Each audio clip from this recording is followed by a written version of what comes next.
如果你話要加息嚟壓通脹，你要睇下背後導致通脹嘅原因係乜嘢？如果導致通脹原因因為你印錢，咁加息可能會有幫助。咁但係如果導致通脹原因係國際油價上升咧，加息係未必有幫助啊，而且會同一時間導致個息率大幅上升，而導致個經濟衰退。喺睇片之前，大家記得分享、讚好同訂閱卓見名家，最緊要撳埋呢個鐘仔，咁你就唔會錯過我哋嘅最新影片。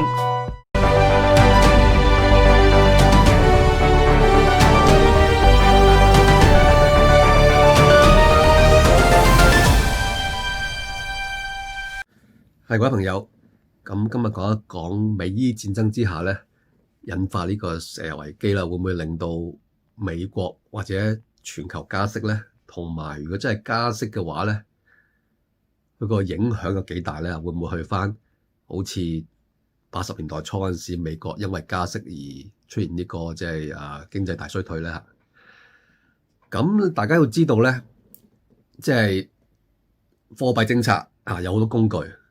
利息係其中一個工具，咁通常利息就嚟壓抑通脹，即係如果通脹高嗰陣時咧，咁就加息壓抑；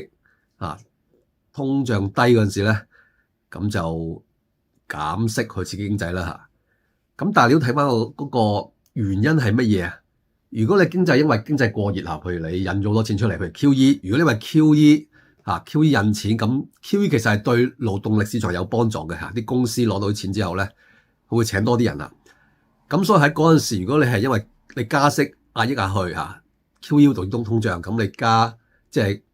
貨幣即係量化寬鬆譬如印錢導致通脹，但啲錢去咗企業，企業會請人啊。咁喺嗰時候，如果加息嘅話咧，就經濟活動慢咗啲啦。咁但係因為勞動力市場已經有之前注一筆錢入去，會比較好嘅。咁所以你咁樣加息嘅話咧，其實就唔會對勞動力市場有好大嘅影響啊。咁你睇翻即係前兩次 QE 即係都透過加息令到嗰個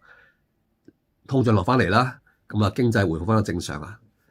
咁但係今次有啲似咩？今次有啲似70年代尾80年代初美國即係嗰一次加息，同埋嗰一次係全球石油危機石油去到150蚊到美金當年150蚊美金咁你睇下今次又有一個石油危機咁加息有冇用咧？即係點解會加息咧？當然你石油危機，石油貴咗，咁你入口嘅嘢能源都貴咗啦，即係你揸車會貴咗啦，你所有運輸都會貴咗啦，建材會貴咗。你唔好忘記，譬如有啲建材鋼鐵如果唔係你自己做嘅，就算自己做都要運噶嘛，一運鋼鐵咁重，你嘅嗰個即係運輸成本都好高噶嘛，咁建材各樣都會貴。咁個問題加息可唔可以遏止由於石油高漲、石油危機引發嘅通脹，同埋會唔會有副作用令到就業市場更加差咧？咁喺今次嗰個情況之下咧，係一個石油問題石油危機問題。咁其實加息咧就唔可以令到油價下跌嘅，因為加息係本土加息，個油價係國際油價嚟噶嘛。咁你加息最多係遏止一啲非同油價冇關嘅一啲本地經濟活動令到嗰一部分嘅物價降翻啲，然後沖淡翻因為油價上升而引起嘅通脹。加息係唔可以令到油價下跌加息喺石油危機之下咧，其實對嗰個通脹嘅幫助亦都唔係太大因為你唔係油價嗰部分，你可以直接減落嚟啊嘛因為而家係油價大升，咁油價係國際決定嘅，就唔係話你個息口決定嘅。咁所以今次如果美國真係調翻轉頭加息，有咩後果咧？第一，去遏止通脹嗰個幫助唔大遏止幫助。第二咧，由於油價上升你個對個經濟打擊好大，即係本身經濟已經疲弱你唔似印錢因為如果之前係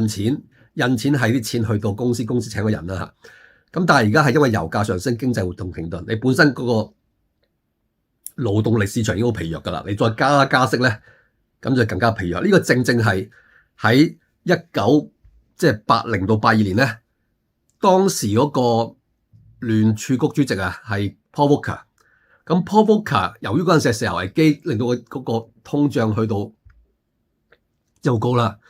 咁 Paul Volcker 就用猛藥，咁啊加息加到接近即係20厘啦。咁但係咧加息之後咧，你嘅失業率就飆升到10.8% 啦。即係你壓抑個通脹個效益反而唔大，但係同一時間即時咧就令到個失業率就向上啊。咁啊成個經濟咧就進入一個即係衰退嚇。咁所以大家如果你話要加息嚟壓抑通脹，你都睇下背後導致通脹嘅原因係乜嘢？如果導致通脹原因因為你印錢，咁加息可能會有幫助。咁但係如果導致通脹原因係國際油價上升咧，加息係未必有幫助啊，而且會同一時間導致個失業率大幅上升，而導致個經濟衰退。咁呢個教訓其實美國即係80年代嗰陣時已經見過啦。咁所以聯儲局我相信今次咧，即使佢見到個通脹加上去咧，我覺得佢加息嗰個機會都唔大，因為佢睇翻即係之前嗰個結果啊，即係80年代嗰個後果就係咁樣啦。咁而且咧係咪加息都成問題？因為美國唔同80年代初嗰陣時，因為80年代初嗰陣時美國都仲係製造業都比較多啲嘅，同埋咧佢都係好依賴中東嘅石油，唔似而家咁咧。美國已經係一個服務業型嘅社會，同埋一個即係本身佢有頁岩油，本身係足夠能源嘅。即係加國際石油價格上升咧，對美國本身嘅能源咧供應咧其實就唔係話特別大嘅一個影響嚟㗎。咁所以一來啦，咁所以就算係加息，即係油價升咧，佢對佢本地嘅通脹拉扯咧，都未必去到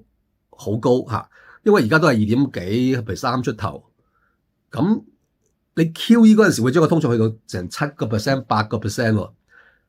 咁嗰陣時就加息嘅。咁但係而家如果你話油價上升，究竟你可以令個通脹去到幾高咧？如果你只不過去到譬如3點幾或者未到4，咁聯儲局未必因為咁樣去加息，因為本身佢嗰個趨勢減緊息嘅。咁所以我自己覺得咧，雖然全球佢都話要即係變翻鷹可能加息，咁但係大家都要諗下，加息唔係一定係遏止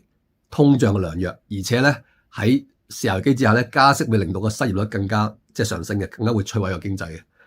咁所以我覺得第一，美國未必有加息嘅需要，係因為佢個通脹未必會比油價扯到高，唔同即係40-50年前。第二咧，如果係真係加息咧，都拉唔到個通脹落嚟，不特止，而且咧會令到個失業率會快速上升嚇，重蹈80年代上世紀80年代個覆轍。咁所以大家要睇一睇，即係美國本身去嗰個行為啦嚇。咁佢當然話你，因為你唔係淨係講加息、通脹呢兩個嘢啊。